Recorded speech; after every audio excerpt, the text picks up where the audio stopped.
डायनास chemistry lecture के इस video lecture में आप सभी का स्वागत है। इस वीडियो लेक्चर में हम शून्य कोटि की अभिक्रिया का वेग निकालना सीखेंगे, यानी शून्य कोटि की अभिक्रिया का वेग समाकलित समीकरण हम कैसे निकालते हैं। तो आइए निकालते हैं। तो हमारा आज का टॉपिक है शून्य कोटि की अभिक्रिया के लिए समाकलित वेग समीकरण, यानी समाकलन की सहायता से शून्य कोटि की अभिक्रिया का वेग समीकरण हम कैसे प्राप्त करते हैं। तो वे अभिक्रियाएं जो अभिकारक अणुओं की सांद्रता की शून्य घात के समानुपाती होती है। वह अभिक्रियाएं जो अभिकारक अणुओं की शून्य घात के समानुपाती होती है, शून्य कोटि की अभिक्रियाएं कहलाती हैं। पिछले लेक्चर में मैंने आपको वेग व्यंजक तथा तात्क्षणिक वेग में संबंध बताया था। मैंने कहा था इसको याद रखना, इसका यूज होगा। तो उस वेग को, दोनों के वेगों को बराबर कर दिया था हमने, तो वो आपको वेग समीकरण याद रखना। तो वह अभिक्रियाएं जो अभिकारक अणुओं की सांद्रता की शून्य घात के समानुपाती होती हैं, शून्य कोटि की अभिक्रियाएं कहलाती है। तो माना कोई अभिक्रिया है, माना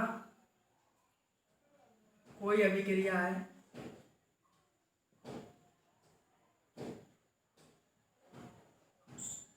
माना कोई अभिक्रिया है, आर से उत्पाद पी बना रही है। आर क्या है आपका अभिकारक और पी क्या है उत्पाद। तो आर रेजिडेंट और पी प्रोडक्ट, यानी कोई अभिक्रिया है आपकी आर से अभिकारक से किसमें चेंज हो रही है, उत्पाद में चेंज हो रही है। प्रारंभ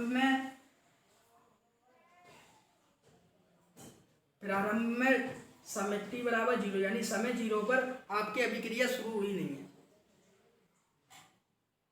समय 0 पर आपकी अभिक्रिया शुरू नहीं है। तो जो अभिकारक की सांद्रता है वो ए मोल है।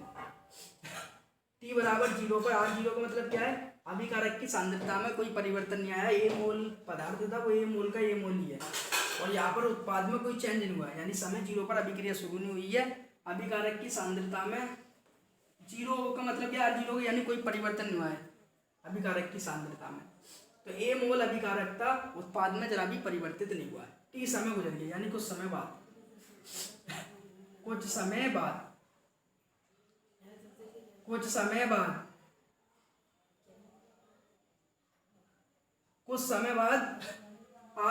आपका जो अभिकारक है यहाँ उत्पाद में चेंज हो जाता है थोड़ा। तो यहाँ पर आपको उत्पाद में कितना चेंज हो जाता है, x, यानी जो आपका अभिकारक है यहाँ पर उत्पाद में x चेंज हो जाता है।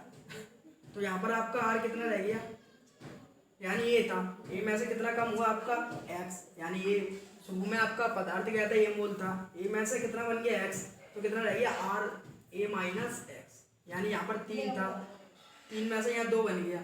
तो क्या करेंगे, 3 में से 2 घटा के इतने निकालेंगे, कितना बचा। ऐसे यहाँ पर ए मोल था, ए मोल से कितना परिवर्तित हो गया x मोल में, तो यहाँ पर कितना रह गया a माइनस x मोल। ठीक है।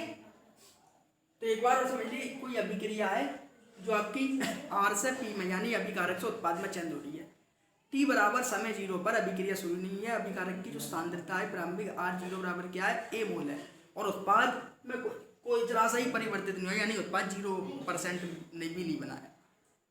और कुछ समय बाद आपका जो उत्पाद में x चेंज हुआ, तो अभिकारक की T समय सांद्रता कितनी होगी, A माइनस x। इतनी बात आपको याद रखना है। तो वेग समीकरण हमने क्या निकाला था, माइनस dr अपॉन dt बराबर माइनस dr अपॉन dt बराबर k r पे घात n। ये हमने लास्ट में समीकरण प्राप्त किया था वेग व्यंजक में, माइनस dr अपॉन dt बराबर k r पे घात n। तो हमारी अभिक्रिया कौन सी है, शून्य कोटि की। अगर शून्य कोटि की अभिक्रिया है तो n का मान कितना है, 0। अगर प्रथम कोटि की होगी तो n का बराबर है 1, बताया था मैंने कोटि में। अगर द्वितीय कोटि होगी तो n बराबर कितना होगा आपका 2, तृतीय कोटि की होगी तो n बराबर कितना होगा 3। तो हमारी शून्य कोटि की अभिक्रिया है, तो n का मान कितना होगा 0। तो माइनस dr अपॉन dt बराबर k r पे घात आपकी क्या आ गई, 0। तो इतना समझ में आ होगा आपका, minus dr upon dt r पे घात 0। तो किसी पर भी घात 0 होती है तो उसका मान 1 होता है, याद रखना है। किसी पर भी घात 0 होती है उसका मान क्या होता है आपका 1। तो ये क्या हो गया आपका, minus dr upon dt minus dr upon dt, और किसी पर भी घात 0 होती है उसका मान कितना होता है 1, तो k गुणा 1। तो माइनस dr अपॉन dt बराबर क्या आ गया, k। तो इसका क्या कर दिया, क्रॉस मल्टीप्लाई कर दिया, इसका इसमें गुणा कर दिया और इसका इसने बड़ा कर दिया, तो आपका आ गया माइनस। तो हम क्या कर रहे हैं, कैलकुलेशन कर रहे हैं और कुछ कर रहे नहीं है। माइनस डी आर बराबर के इंटू डी टी। समाकलन करने पर दोनों और हम क्या करेंगे, समाकलन दोनों और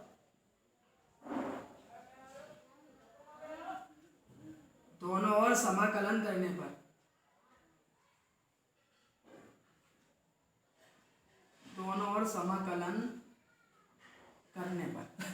तो समाकलन क्या होता है, समाकलन समझ लीजिए पहले। जैसे आपका dx है, तो ये समाकलन किसको हो रहा है, x के सापेक्ष। अगर dx का करेंगे तो लौट के क्या आएगा ax, अगर dA का करेंगे तो लौट के क्या आएगा आपका a, dy का करेंगे तो आपका समाकलन क्या आएगा y, यानी dx से करेंगे तो x आता है, dA का करते हैं तो a आता है, dy का करते हैं तो y आता है, और dc का करेंगे हम तो क्या आएगा c आएगा। लेकिन समाकलन का एक साइन होता है, यानी हमें क्या पता चलेगा इसका समाकलन हुआ है, तो हम क्या करते हैं c लगा देते हैं। c क्या है, समाकलन स्थिरांक। ऐसे इसका करेंगे तो c लगा देंगे। और हमें इसका समाकलन करना है, तो समाकलन दोनों और समाकलन करने पर तो माइनस डी आर, तो इसका समाकलन करा तो समाकलन का निशान लगा दिया, बराबर के इंटू, और इसका जो कांस्टेंट वैल्यू इसको क्या कर दिया, बाहर निकाल दिया, इंटू डी टी, क्योंकि समाकलन किसको हो रहा है, एक्स का हो रहा है डी के सापेक्ष, ठीक है। तो इंटू डी टी, हमारा समाकलन किसका करना है, आर का हो रहा है डी के सापेक्ष और यहाँ हो रहा है टी का। तो मैंने बताया अगर डी एक्स का होगा तो एक्स आता है, टी का समाकलन करें तो ये आता है बच्चों, और डी वाई का करें तो वाई आता है, डी सी का करें और सी क्या है, समाकलन स्थिरांक, यानी पहचान के लिए लगा देते हैं। तो हमें यहाँ समाकलन किसका करना है, माइनस डी आर का, तो माइनस का तो माइनस ऐसे रहने दीजिए, डी आर का क्या आएगा आर, ऐसे के का के रह गया, और डी टी का समाकलन क्या आएगा टी, यानी जैसे डी ए का ए, डी एक्स का एक्स, डी वाई का वाई, तो डी टी का क्या होगा टी, और जो गुणा में है तो क्या हो जाएगा हमारा के टी, और समाकलन का साइन क्या होता है सी। तो समाकलन दोनों और समाकलन करना है तो एक तरफ लगाना है पहचान में, चाहे इधर सी लगा दे चाहे इधर लगा दे, तो माइनस आर बराबर के टी प्लस सी, ये हो गया हमारा समीकरण एक। तो माइनस आर बराबर के टी प्लस सी, एक बार समझ लें तो दोनों और समाकलन करने पर, यानी डी आर का डी आर होता है और डी टी का डी टी होता है, जिसके साथ डी लगा होता है उसका समाकलन करते हैं। मैथ के बच्चे समझ गए होंगे, अगर नहीं आ रहा तो मैं इतनी आसान तरीके बता रहा हूँ आपको। डी एक्स का एक्स होता है, डी ए का ए होता है, डी वाई का वाई होता है, डी सी का क्या होता है सी होता है। तो यहाँ पर देखिए तो इसका डी आर का माइनस आर हो गया, और बराबर डी टी का क्या है आपका टी, तो के टी प्लस सी, ये समीकरण एक हो गया। तो प्रारंभ में देखिए, प्रारंभ में आपका टी बराबर 0, यानी समय 0 पर आपका प्रारंभ में टी बराबर समय 0, सांद्रता क्या थी आर 0 बराबर क्या थी ए, यानी कोई परिवर्तन नहीं होता। तो जब t बराबर 0 पर, जब t बराबर 0 पर और r बराबर r0, समीकरण एक में रखने पर, तो बात समझिए, यानी t बराबर 0 पर जो आपकी प्रारंभिक सांद्रता थी उसमें कुछ भी परिवर्तन नहीं होता, यानी जो जितनी ये थी उतनी क्या थी ये थी, तो दोनों के बराबर थी। तो t बराबर 0 पर r बराबर r0 समीकरण एक में रखने पर, इस वाले समीकरण में रखना है, तो t बराबर के रखना है 0 और r बराबर के रखना है r0। तो माइनस आर का माइनस आर, और के टी का के टी, माइनस आर का माइनस आर, और के टी का के और टी का बन गया 0, तो इंटू 0 और प्लस सी, सॉरी आर बराबर हमें क्या रखना था r0, तो यहाँ r0 रख दीजिए, माइनस r0, ये क्या रख गया आपका r0। तो के का गुणा 0 में होगा क्या है आपका 0, तो सी बराबर आपका कितना आ गया माइनस के r0, सी बराबर कितना आ गया आपका माइनस के r0, तो सी बराबर आ गया हमारा माइनस के r0, ठीक है, जो हो गया हमारा समीकरण 2। तो सी बराबर आ गया हमारे r0 कर लो सर, ऐसा ही r0 कर लो, तो सी बराबर कितना आ गया हमारा माइनस के r0, तो समीकरण सी बराबर माइनस आर जीरो क्या है समीकरण 2। तो समीकरण 2 का मान हम किस पर रखेंगे वापस समीकरण 1 में। समीकरण 2 का मान समीकरण 2 का मान समीकरण 1 में रखने पर समीकरण 2 का मान समीकरण 1 में रखने पर तो आपका समीकरण 2 कौन सा है ये है। तो माइनस आर का तो आपका माइनस आर ऐसे लिख दीजिए। सांद्रता है तो ब्रैकेट बंद कर दीजिए और केटी का केटी और प्लस सी का मान क्या निकाला माइनस आर जीरो तो माइनस आर जीरो रख दीजिए।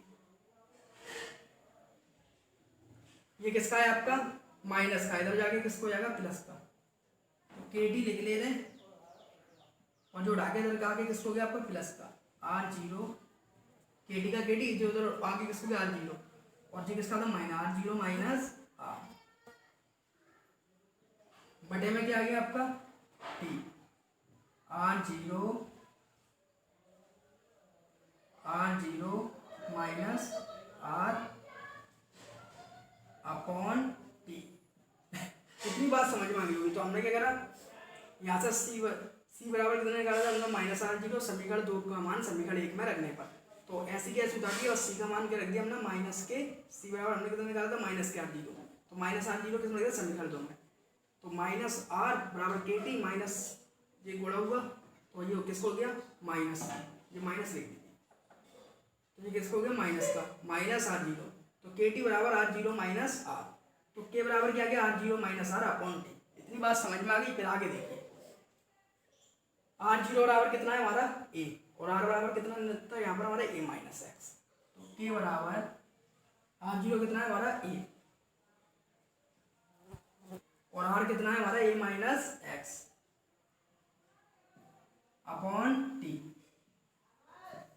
तो के का के बराबर का के ए का ए माइनस का गुणा होगा तो माइनस के ए और माइनस माइनस प्लस प्लस का एक्स अपॉन टी। ए से ए कट गया आपका के बराबर क्या आ गया एक्स अपॉन टी।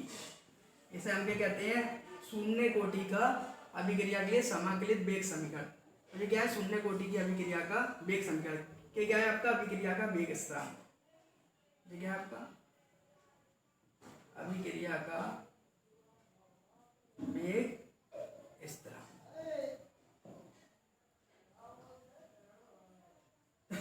ये क्या है आपका x क्या है आपकी मोलरता।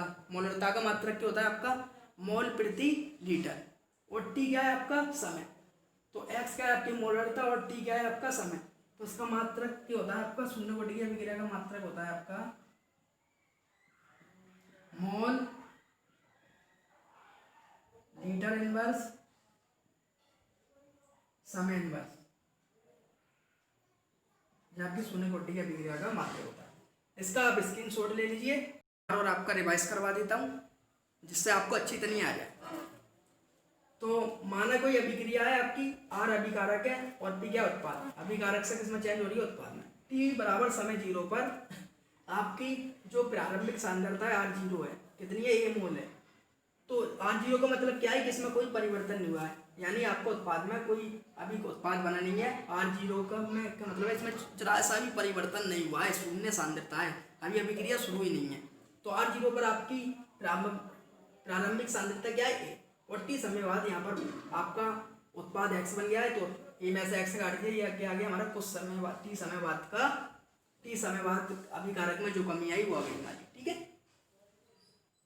तो मैंने आपको अभिक्रिया का लास्ट में वेग व्यंजक तथा तात्क्षणिक वेग में संबंध लिखाया था तो मैंने वो समीकरण लिख दिया। शून्य कोटि की अभिक्रिया के लिए एन का मान क्या होता है जीरो तो minus D R upon D T बराबर आर पर गाय जीरो। तो डी एक्स का समाकलन एक्स डी ए का ए डी वाई का वाई होता है और समाकलन की पहचान के लिए सी लगा देते हैं।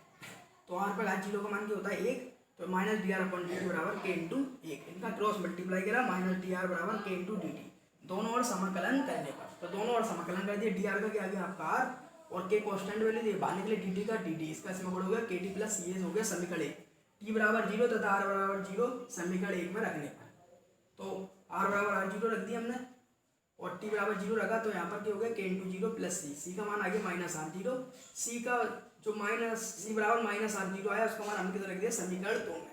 तो -r का r के टी माइनस r0 को इधर डाला है तो ये हो गया प्लस का r0 माइनस r बटे में क्या आ गया आपका टी। r0 बराबर था a और r बराबर था कितना a माइनस एक्स। तो k बराबर a minus x upon T. Minus का इसमें मल्टीप्लाई हो रहा था तो माइनस माइनस प्लस माइनस और माइनस माइनस हो गया आपका प्लस। तो माइनस से और प्लस से माइनस कट गया ये और एक्स रह गया। तो k बराबर एक्स अपॉन टी। ये क्या होता है आपका शून्य कोटि का अभिक्रिया का समाकलित वेग समीकरण। k को अभिक्रिया का वेग स्थिरांक कहते हैं। इसका मात्रक मोल लीटर इनवर्स समय इनवर्स होता है। एक दो बार आप इसका रिवाइज कीजिए। अगर आप हुई तृतीय कोटि की इसका तो आप खुद ही निकाल लोगे क्योंकि सेम टू सेम ऐसे ही है।